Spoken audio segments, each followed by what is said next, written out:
Hello, everyone who is joining us today. Today, we are talking about your body as a holy temple. We want to know what you think, feel, and do with your body and how that is impacting your success in the world, or is it promoting failure? So, for those who are new to me, my name is Kelia Holder. I am the CEO of Faith in Life and your spirit led coach. Here at Faith in Life, we believe that you deserve to make a profitable impact personally, financially, and spiritually. Now, today with me here, I have Verona Willis Brown and Tamara Marie Perry Vance, and we are going to have an open discussion on this topic, and we invite you to join in. And if you know anyone who would benefit from hearing and being involved in this conversation, I invite you to go ahead and tag their name or share this broadcast with them. So I have a couple of questions here, and as you're tuning in and jumping on, just say hello and let us know where you're tuning in from, and as well as engage and answer the questions that we are sharing with you today. So the first question that I have for my lovely ladies here is, what are some of the conversations that you were having about your body growing up and why? Okay. Oh, go ahead. No, go ahead first, Tamara. Thank you. So what I had with my body growing up was actually so negative. And I'll tell you, it came from childhood bullying. I was a fat Black girl. I got compliments that you look good from the neck up. So probably about middle school, I had conversations with myself because of the bullying. And I noticed that I was bigger than most. So the conversations that I had wasn't, it didn't feel right. It didn't feel like I was in the right place. It was like an out of body experience. So what I did was I didn't look at myself, and that in turn started self-hate. And that from childhood, that's what started a bad conversation, not a not so good, the negative part, the not looking in the mirror part of me that really hurt me. Wow. What Wow. about you, Miss Verona? Okay, well, I like to tell stories. So I'm going to tell just a small story about a couple who had a lot of children. They had 5 girls. And in that family, they had different sizes, shape, and complexion. Mm. That was never a problem to the family. These were their children. So why would they even find this to be a problem? However, there was one of those girls, out of the 5 girls, there was one girl that somehow she thought she did not fit in. She had boobs. Boobs. And boobs was her problem. Right now, everybody want to have boobs. Boobs was her problem. But you see that little girl? That little girl is me. That little girl is me. And I grew up where I think I self-afflict myself hiding my boobs. I never, ever, ever thought my boobs were acceptable. So I had a big problem. I had a little body on me, but the boobs, they were just like, hello. They were just extra. And I mean, all my sisters, they had different shapes and size, but I was the one that were blessed with boobs. That is so interesting. Yeah, so those were always my problem. Those were always my problem. And I look and I say, hey, why me?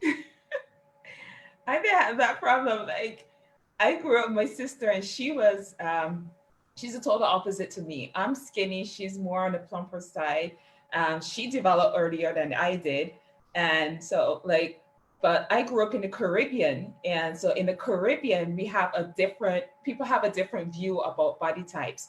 So people are, especially ladies, I should say, that are more on the full and meteor side, they get the attention and the appreciation, right? Absolutely. Right? They're seen as like, oh, you get fed, you get taken care of. Now on the other hand, a skinny little girl like me looks like I am starving. Like, wait, eat your mom food. Like, what's going on? Like, so I got teased for being skinny. I got called bone bird bones, and some of it was said in an affectionate way, not out of like, to hurt me or anything like that. But you know the saying, sticks and stones may break my bones, but words will never hurt. That is so wrong. Those words hurt. Yes, yes, They plant seeds in your head, right?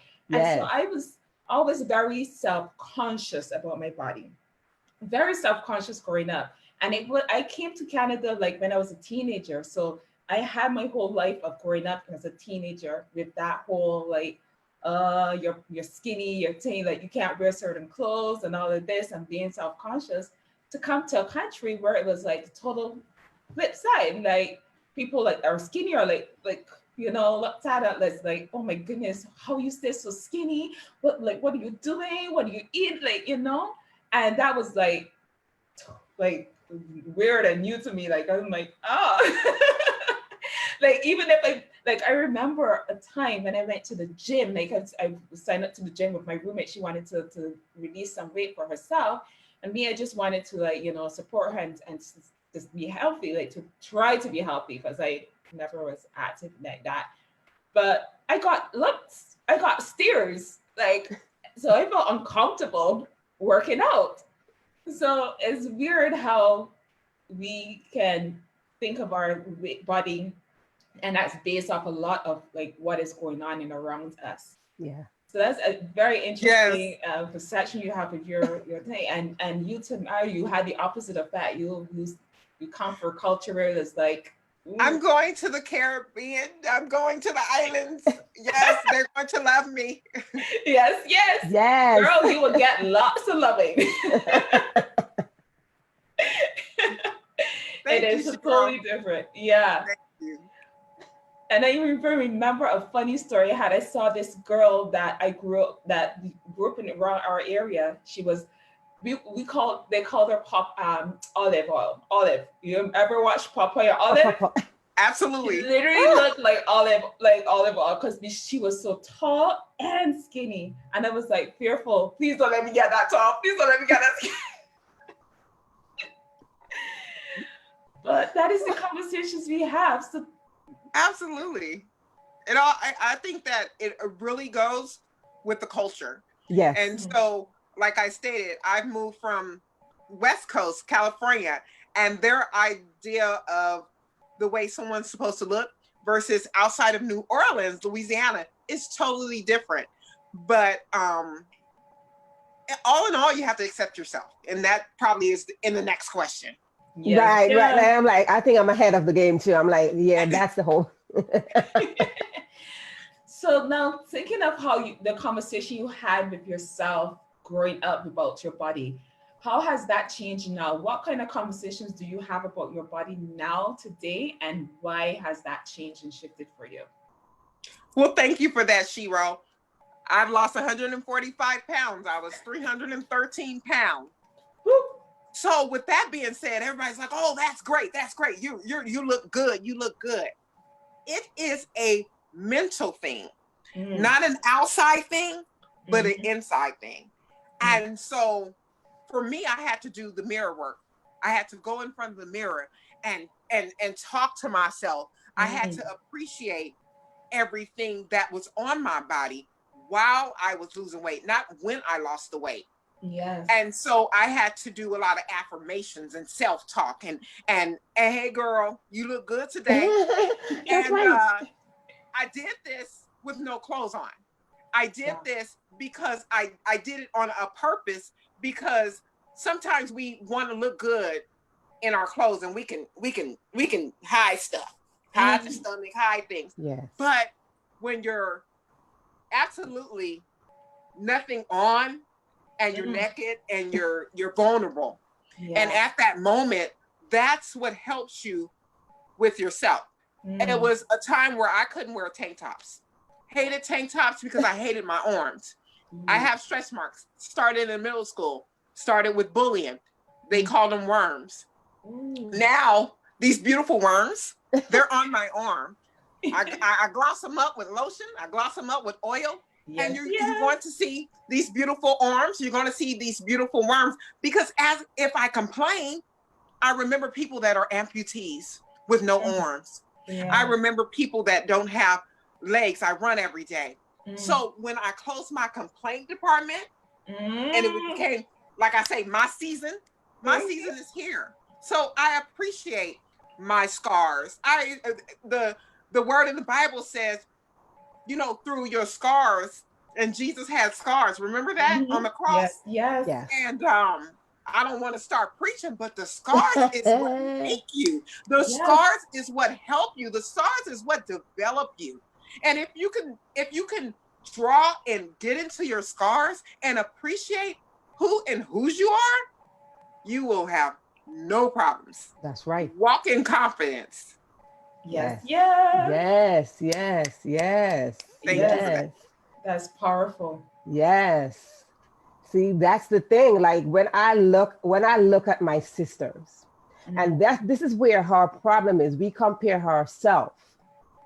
We make a lot of comparison with the sisters, the friend, the neighbor. We make a lot of comparison. So as I evolve into this beautiful being I am now, and I got my daughter, when I start raising my daughter is as little bit as, she's like half my size. Wow. I try to impart in her the beauty of self-image. While I'm struggling with mine, I'm imparting in her. So I learn to cover myself while I'm depositing in her the beauty of self-image. Again, my boobs were always the problem. So I used to wear a lot of big clothes. Like my clothes were never, like sister said right there, I was never the one to have no tank top on, no swimsuit on. I'm going to put on a swimsuit with a t-shirt. Wow. I'm not wearing that. I am not going to the beach unless I'm covered up. Wow. So that was always my problem. But now that I learned how to learn, there are two words that I learned in the Bible. You're fearfully and wonderfully made. Ooh, yes. And when I get into the depths of those two words, I knew that I was created in an image that said you are fearfully and wonderfully made. Yes. Sister, you can't stop me. Yeah. Woo. You cannot. I am unstoppable. I am unsinkable. And I don't apologize for anything at this point in my life. When I go to the beach, my babies are up.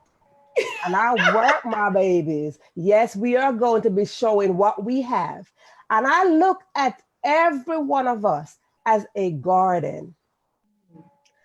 There's no one garden with the same flower. A garden got different flowers in it. And when we self-afflict, because we are not like the rose, we are a lily. And I want that just to sink in for a second. We are not the rose, we are a lily. And we have a combination of other flowers around us. We have to learn to take in how wonderful we were created.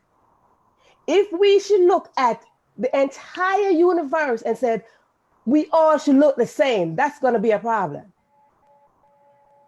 That will forever be a problem if we were created the same way. You cannot be me and I cannot be you. And when I learn how to accept my unique self, there's no one, there's nothing, no situation, no circumstances going to change my mindset at this point. Nothing at all going to change that. I was that girl that had no hair. I was a little balded, chunky little girl. Now I just show off.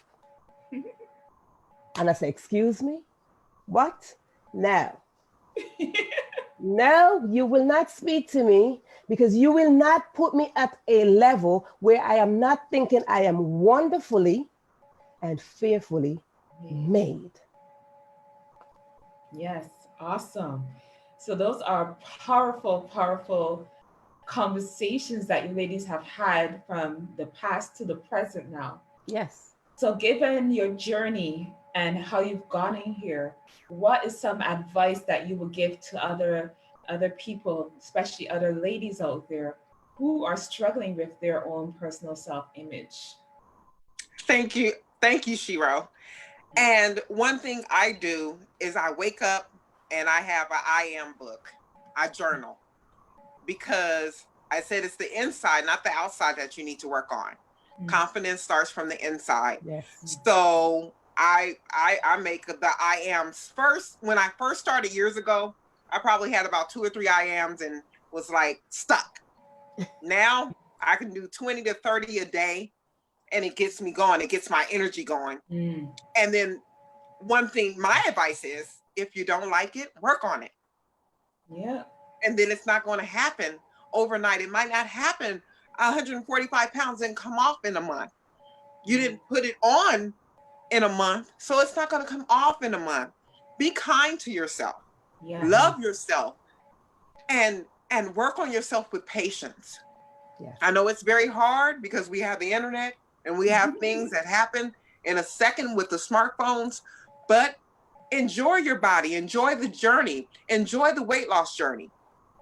And then do the mirror work. Get in front of the mirror. Talk to yourself. We all talk to ourselves. That's So right. why don't we talk positive? Yes. And when I have a negative thought, I'll go to my little cup and I put a couple of pennies in. I call it my negativity jar, and I throw pennies in. And I change it out every month. But for the month of June, I have some pennies in that jar. And so that is the greatest gift, is working on you. And Verona said something very important. I was the comparison queen. I compared myself to everyone, including my 2 beautiful sisters. They are divas. They are flawless to me. Right. They are flawless to me. And I would compare and I would look, and they told me, they were like, we want this from you. And I'm like, oh my gosh. So it's our stinking thinking that has us. So when I stop comparing, and my hashtag is be the best you. Yes. Just be You. the best you. Yes. As I go on my runs, I see people that say, I want to run 10 miles. I didn't run 10 miles 2014. Them thighs was itching. I only ran half a mile or walked it. But I got determined and went up to that step. So when I stopped comparing myself to everyone, and I love this chocolate mocha, add some cream to your coffee, baby girl, when I started getting a little jazzy and loving me-self, everything broke free. And people started to tell me, when I walk in the store, when I walk in church, when I walk into different places, your energy is just astounding. Your confidence is astounding. No, I'm not conceited, but I have the confidence in walking in Christ that everything around me is going to be a domino effect. And if I can love myself, someone's going to love me.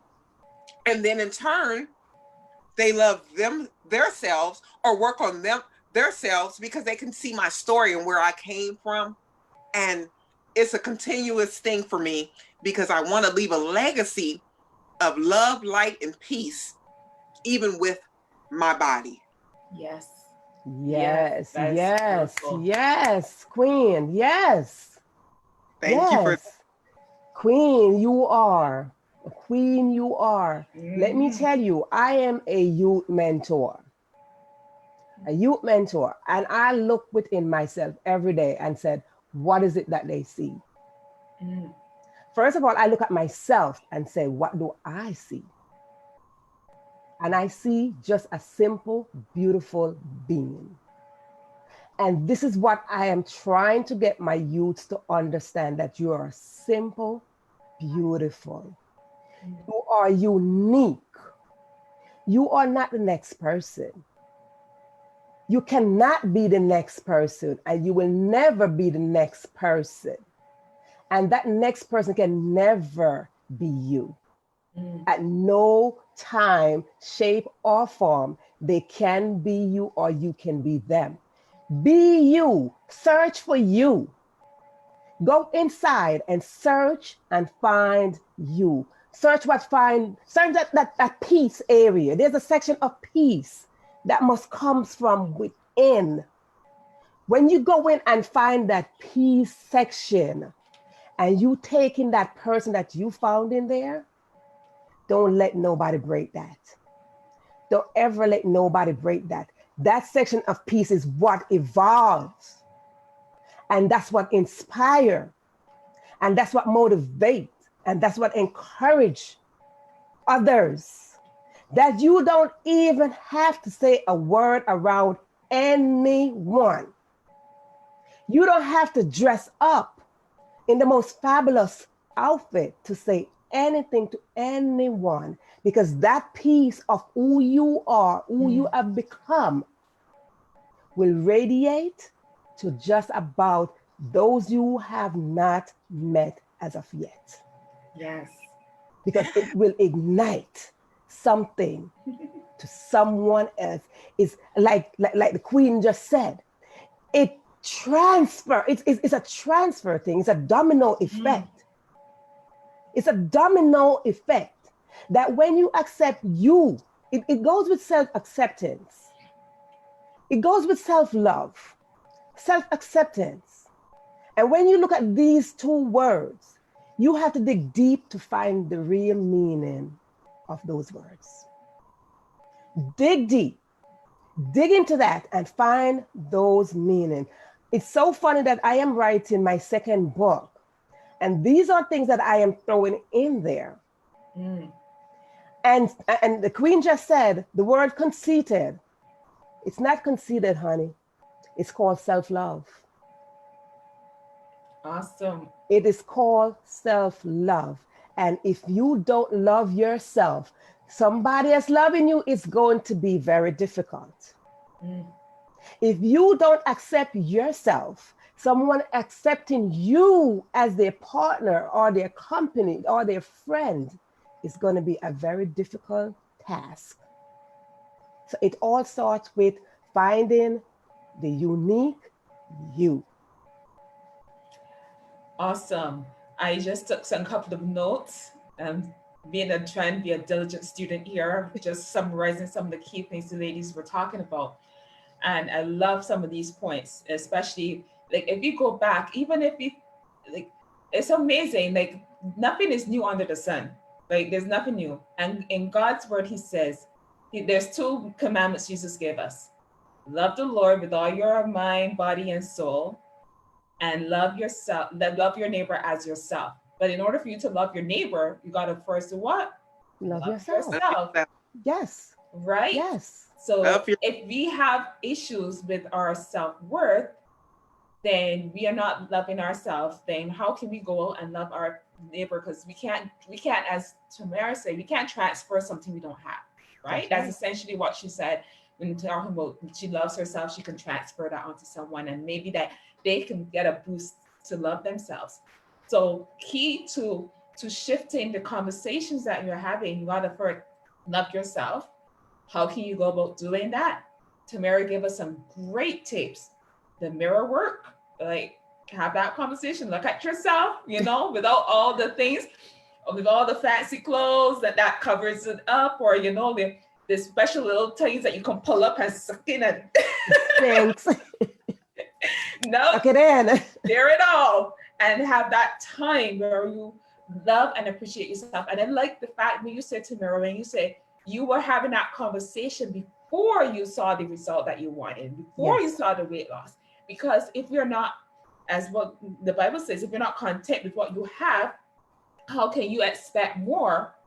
Or how can you get more blessings or better blessings, because you're not satisfied with what you have? So you got to first be satisfied and love the body that you have, that you are, right? Absolutely. That's a positive thing. So those having that positive that conversations, like saying yes, that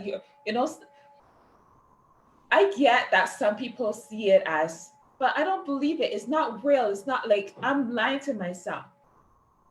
the key about that is helping you to speak deeper level to you, because you got other people's language spoken into your life, telling you you're fat, you're big, like whatever, right? Now you gotta shift. In order for you to shift that, you gotta remove the negative and you gotta Yes. put in positive, right? I think how Mr. Nichols says, pause the negative, take what's going on and play the positive, right? Love It's it. a, I'll it's a always remember mindset. that when I think about negative and positive thoughts in my head, That's right? right. It's a And mindset. yeah, It and boils it's down to a about working mindset. from in, Yes. right? Yeah. Exactly. Because before you can shift what's outside that people see, we got to shift here, the heart of who we think we are about ourselves and our mindset. So Yes. it's about your character, your heart, and how you see yourself, and the mindset you have.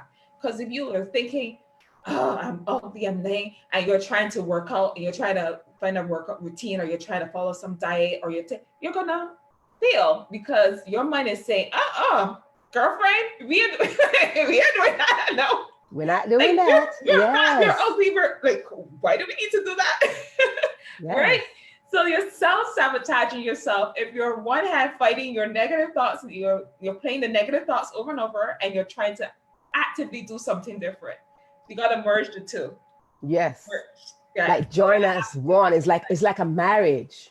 Yeah. It's like you look at it as a marriage, and you look and say, okay, you have your way, I have my way, but we coming in like this. Yes. Yes. You know, we coming in and you find that negative sabotaging, and then the positive saying hello, and you're like, let's kind of like join force and work together. You know, we Exactly. got to, this is teamwork, you know, like Yes. teamwork, like let's do this, girl, let's do this. And And it's easy when you do that and accept that. It's so easy for you to tell another person that you are beautiful. It is so easy for you to tell another person, even without you opening your mouth, that you are beautiful. yes. Accept your flaws and your failures and all the mishaps, and just take it in, like take it in. And the struggle, like there's a saying, the struggle is real. It is. Okay. The struggle is real. And for those who are hearing my voice, the struggle is really real. Like, but it's a determination. Mm. It's a self-determination, because again, you see, I said self, this self, it's all about self.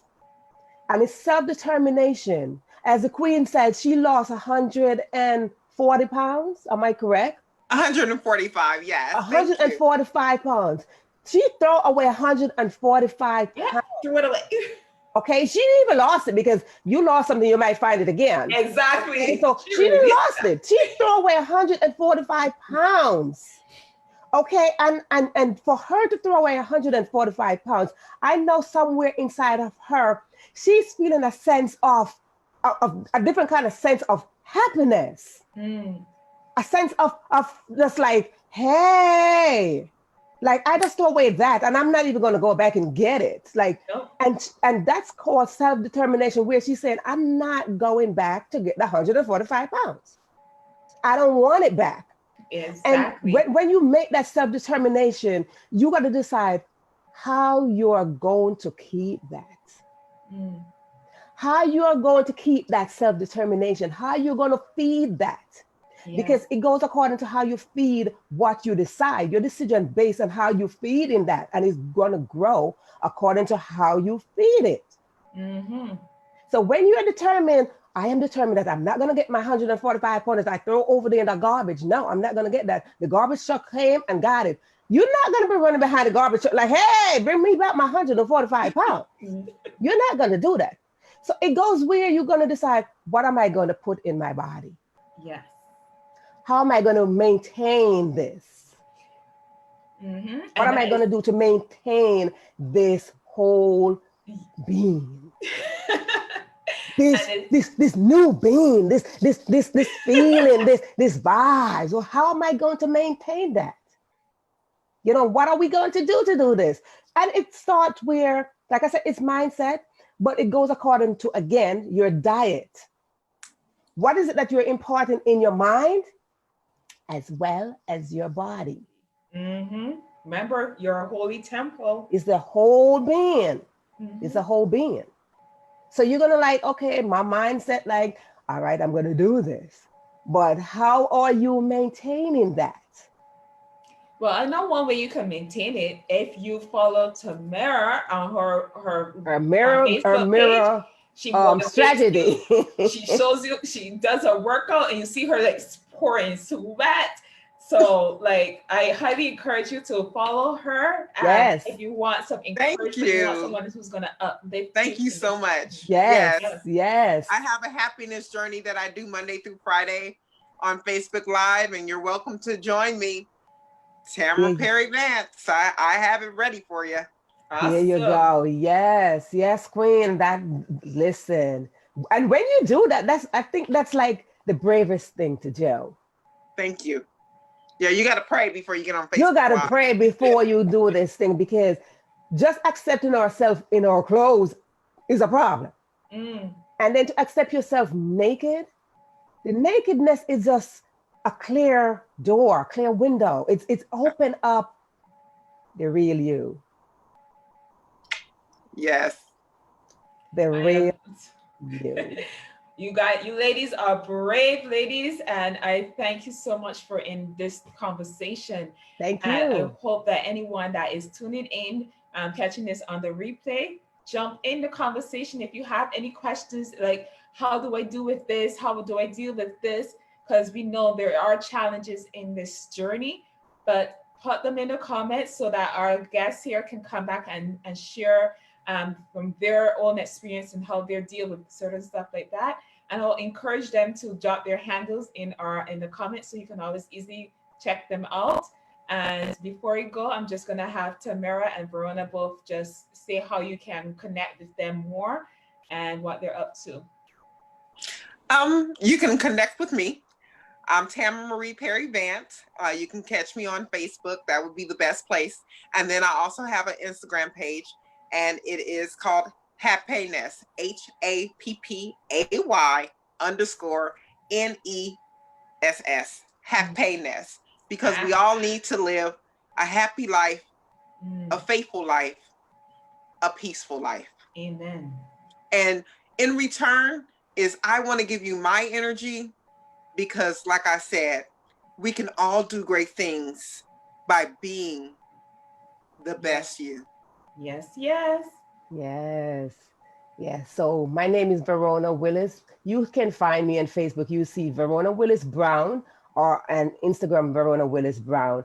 Don't let the Brown fool you. That's just an extra name. So anyway, so I'm just a simple author that published a book called Are You Free Enough? When I did this book, that book let me think about myself, that if I was free enough from the inside. And I'm writing the second book to this. And the Queen pointed out a few things that is in the book already. Maybe she's reading my book. So it's in the book already. So you can find, if you want just a simple inspiration, you just want a simple smile, you just want a simple saying hello, you can definitely get me on Facebook or on Instagram. That is an easy gift for me to hand to you, and it is definitely free 99. Awesome. So thank you, ladies. I appreciate your time and the valuable information that you shared here with us today. Hope it encourages someone to make a shift and a change in themselves. Appreciate you, ladies. Enjoy the rest of your day. Thank you so much. Thank you. Take care.